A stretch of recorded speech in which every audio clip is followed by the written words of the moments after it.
Salam, perkenalkan nama saya Sintri Mersiana Runisi.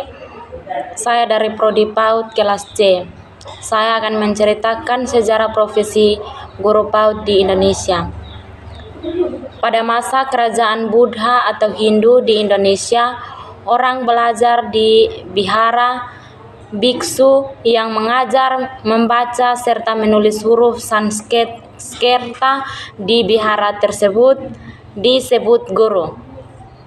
Dalam agama Buddha, guru adalah orang yang memandu muridnya dalam jalan menuju kebenaran. Murid seorang guru memandang gurunya sebagai jelmaan Buddha atau Bodhisattva. Setelah agama Islam masuk di Indonesia, orang belajar di pesantren supaya dapat membaca Al-Quran dan melakukan sholat dengan benar. Ulama yang mengajar di pesantren juga dinamakan guru. Para siswa biasanya tinggal di rumah ulama tersebut dan membantu bercocok tanam untuk kebutuhan hidup sehari-hari. Pada masa itu, guru mengajarkan ilmu pengetahuannya di tempat-tempat tertentu. Pada awalnya, organisasi perjuangan guru-guru pribumi pada zaman Belanda berdiri pada tahun 1912 dengan nama Persatuan Guru Hindia Belanda atau PGI-IB. Organisasi ini disebut unitaristik yang anggotanya terdiri dari para guru bantu, guru desa, pendidikan, guru desa, kepala sekolah, dan pemilik sekolah.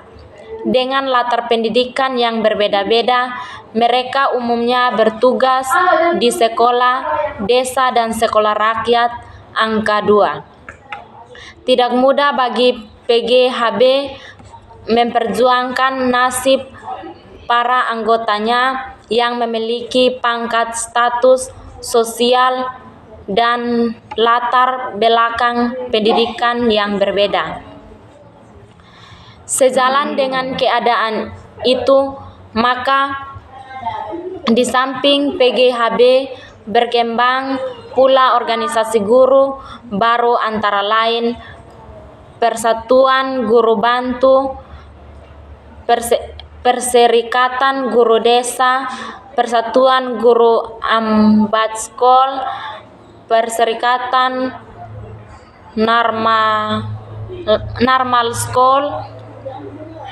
Di samping organisasi guru yang bercorak keagamaan, kebangsaan atau lainnya seperti Kirstelke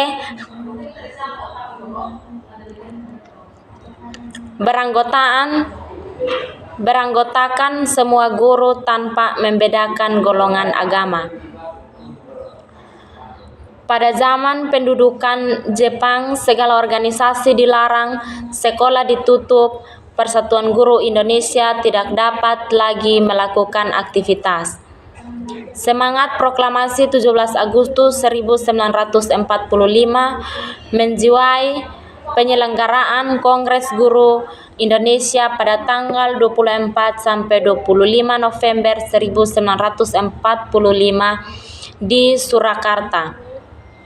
Melalui kongres ini, segala organisasi dan kelompok GUM yang didasarkan atas perbedaan tamatan lingkungan, pekerjaan, lingkungan daerah, politik agama, dan suku sepakat dihapuskan mereka adalah guru-guru yang aktif mengajar, pensiun, guru yang aktif berjuang, dan pegawai pendidikan Republik Indonesia yang baru dibentuk. Mereka bersatu untuk negara kesatuan Republik Indonesia di dalam Kongres inilah pada tanggal 25 November 1945, 100 hari setelah proklamasi kemerdekaan Republik Indonesia, Persatuan Guru Republik Indonesia didirikan. Dengan semangat pekik merdeka yang bertalu-talu di tengah museum pemboman oleh tentara Inggris atas studio RRI Surakarta, mereka serentak bersatu untuk mengisi kemerdekaan dengan 3 tujuan. Yang pertama, mempertahankan dan menyempurnakan Republik Indonesia. Yang kedua, mempertinggi tingkat pendidikan dan pengajaran sesuai dengan dasar-dasar kerakyatan. 3. Membela hak dan nasib buruh, umumnya guru pada khususnya. Sejak Kongres Guru Indonesia itu, semua guru Indonesia mengatakan dirinya bersatu di dalam wadah Persatuan Guru Republik Indonesia.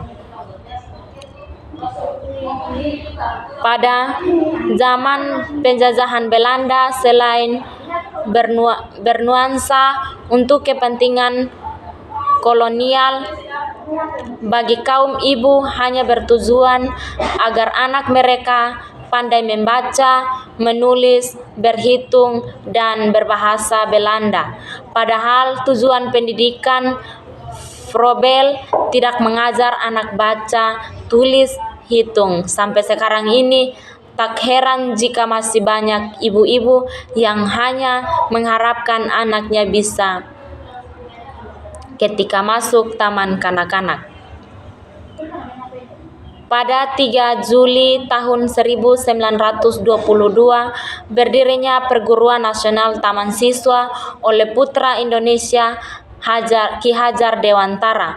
Pada awal perguruan nasional itu membuka Taman Lare atau Taman Anak, atau dikenal pula Sekolah Froebel Nasional atau Kindertuin, untuk anak di bawah usia 7 tahun. Dalam perkembangannya, Taman Anak kemudian berubah menjadi Taman Indra. Penggunaan nama taman yang menganggap jiwa anak usia di bawah 7 tahun berada dalam periode perkembangan panca inderanya. Taman siswa boleh dibilang memakai kedua-duanya sebagai terkandung dalam sifat pendidikan Montessori dalam Froebel itu. Akan tetapi pelajaran panca indera dan permainan anak itu tidak terpisah, yaitu dianggap satu, sebab dalam taman indera hiduplah kepercayaan bahwa dalam segala tingkah laku dan segala keadaan hidupnya anak-anak itu sudah dihiasi oleh Sang Maha Among segala alat yang bersifat mendidik si anak. Ki Hajar Dewantara, 1977-242. Demikian sejarah singkat dari saya. Sekian dan terima kasih. Salam.